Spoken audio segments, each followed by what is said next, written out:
Sziasztok, én Tárnok Zoltán vagyok, ti pedig a hoc.hu YouTube csatornáját nézitek, remélhetőleg újra. A mai adásban egy elektromos kerékpárt kell nektek bemutatnom, mégpedig a PVY Z20 Pro-t. Tartsatok velem!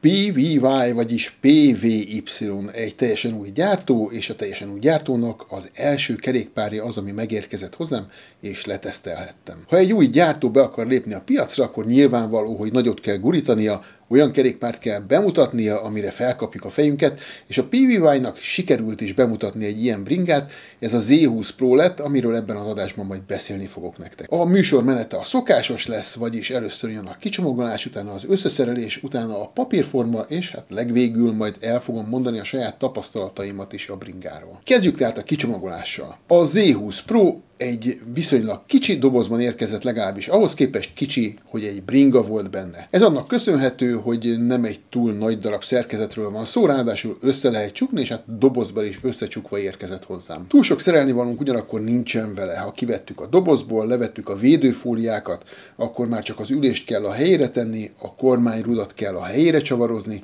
föl kell raknunk a két pedált, föltenni a telefontartót, a prizmát és a lámpát, és ha ezzel is kész vagyunk, akkor lényegében kész vagyunk a szereléssel. Nyilvánvaló, hogy mielőtt elindulunk, be kell állítani ezt-azt, például a fékeket, és hát nem állt hozzányúlni a váltóhoz sem. Az összeszerelés tehát túl sok meglepetést nem tartogat, annál inkább meglepő az a tartozék tenger, amit a Z20 Pro mellé csomagoltak. Kapunk egy telefontartót, kapunk egy hátsó prizmát, kapunk egy első lámpát. A kerékpárra felszerelve kapunk sárvédőket, és kapunk egy csomagtartót is. Van ezen kívül egy szerszámcsomagunk, és ami a legmeglepőbb a végére, hogy kapunk egy takaróponyvát is. Egy olyan takaróponyvát, amit kis motorokhoz vehetünk meg, ez vízhatlan, kint az utcán, vagy esetleg egy közös mélygarázsban ezzel letakarhatjuk a kerékpárunkat. A tartozékok száma igen lényeges ennél a kerékpárnál, erre majd vissza fogok térni még a tapasztalatoknál. Most akkor jöhet a papírforma. Maga a váz alumíniumból készült, a teljes tömege mindenféle felszereléssel együtt 30 kg. Természetesen összecsukható, de ezt már mondtam. Lehajtható a kormány, betolható az ülés, így aztán nagyon kicsire lehet összecsomagolni, be lehet rakni autók csomagtartójába is. Az elektromos rendszerben van nem meglepő és teljesen szokványos megoldás is. A szokványos az akkumulátor, ami egy 10,4 amperórás megoldás 36 voltos, ami viszont meglepő, az a motor teljesítménye, hiszen a megszokott 250 watt helyett itt 500 wattot kapunk. A gyári adatok szerint egy töltéssel tisztán elektromos módban 50 km-t tudunk megtenni, viszont hogyha rásegítéssel használjuk a kerékpárt, elérhetjük a 80 km-es távolságot is. Az elektromos rásegítés alapértelmezetten 25 km/óráig működik, de van rá megoldás, hogy 32 km/órás sebességig is engedélyezzük. Ezek tehát teljesen szokványos adatok, kivéve talán a motornak a teljesítményét.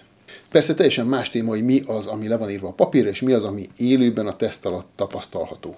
Minden elektromos kerékpárnál vagy rollernél megszokhattuk, hogy a gyári adatokban leírt, egy töltéssel elérhető hatótáv közelében nincs a valóságnak. Ennek az oka az, hogy a hatótáv teszteket általában zárt helyen, futópadon végzik, nincsenek kanyarok, nincsenek fékezések, nincsenek emelkedők, nincsenek lejtők, a kerékpáros pedig általában ilyen 60-65 kg szokott lenni. Mivel zárt helyen végzik a tesztet, természetesen se szembeszél, se hátszél nincs. Ilyen körülmények között természetesen elképzelhető, hogy elérhető az 50, illetve 80 km-es távolság. No, de mit mutattak a tesztek, és milyen tapasztalatokat szereztem a kerékpárra? Egyrésztről meg kell, hogy mondjam, hogy ilyen szép fényezésű kerékpárt én már régen láttam. De nem csak a fényezés szép, hanem a hegesztések is, tehát maga a váz nagyon rendben van. Hozzám a szürke színű érkezett, létezik belőle fehér is. A sárvédők ugyanarra a színre vannak fényezve, mint maga a váz, és pontosan ugyanolyan a minősége is a fényezésnek. Nagyon mutatósak az alumínium felnik is. Igazi különlegesség ennél a bringánál, hogy állítható magasságú a kormány és az ülés is.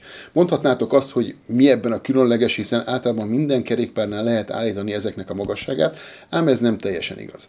A kormány esetén az elektromos bringáknál a probléma szokott lenni, hogy a gyártó a lehető legrövidebbre szabja a kábeleket, így aztán hiába lehet a kormányoszlop magasságát állítani, a kábelek szűkössége miatt mégsem lehet. A PVY Z20 Pro-nál ilyen probléma nincs, akár az egekig emelhetem a kormányt, kormányt, vagy legalábbis amíg a cső engedi. Ugyanígy meglepő magasságig emelhető az ülés, olyannyira, hogyha a legfelső pontra állítom, és felülök a kerékpárra, konkrétan már nem ér le a lábam, pedig 184 centi vagyok, tehát azért nagyon alacsonynak nem mondanám magam. A gyári adatok szerint a maximális testmagasság, amivel a kerékpár használható, 190 centi, de én amondó vagyok, hogy elég jelentősen alálőttek ennek. Lássuk akkor azt a bizonyos hatótávot, vagyis hogy egy töltéssel hány kilométert tudunk megtenni. A teszt alatt használtam a tisztán elektromos módot, illetve használtam mind a 3 rásegítési fokozatot. Volt lejtőm, volt emelkedőm, volt aszfaltom, illetve volt még egy kis erdei út is. Ebben a vegyes üzemmódban valamivel több mint 40 kilométert tudtam megtenni. Ez nem túl bíztató, viszont hozzá kell tennem, hogy a testtömegem jóval meghaladja a 65 kg-ot,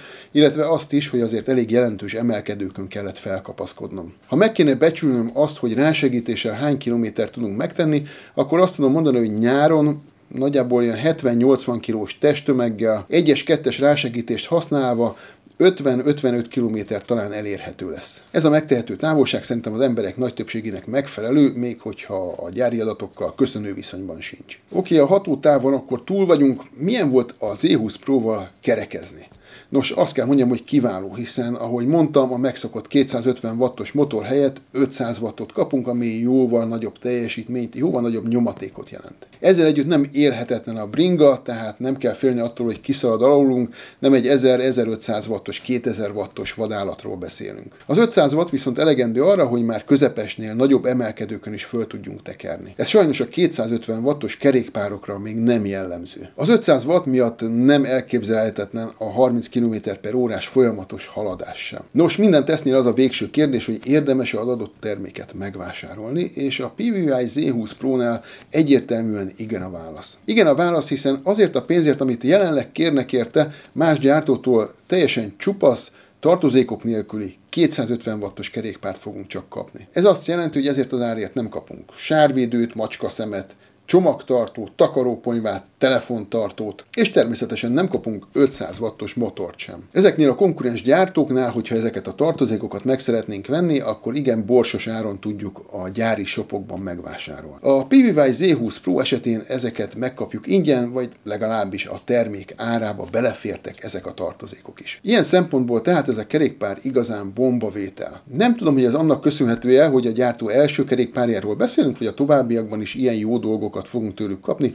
reméljük inkább az utóbbi lesz az igaz. Ha megtetszett ez a kerékpár, akkor a YouTube-on a videó alatt meg fogod találni a linket, ami a vásárláshoz vezet, illetve megtalálod azt a kuponkódot is, amivel jelenleg a bevezető akcióban 293 000 forintért megvásárolhatod. Ott a YouTube alatt meg fogod találni az írott cikkemre mutató hivatkozást is, olvasd el azt is, rengeteg további információt, illetve képet találsz benne. És most érkeztünk el oda, ahova a végén szoktunk. Ha tetszett ez a videó, akkor nyomd meg a lájkot, oszd meg az ismerőseiddel, nyomd meg a harangot is, hogy ne maradj le egyetlen további adásról sem. Én pedig hamarosan jelentkezem egy újabb teszttel. Addig legyetek jók, és sziasztok!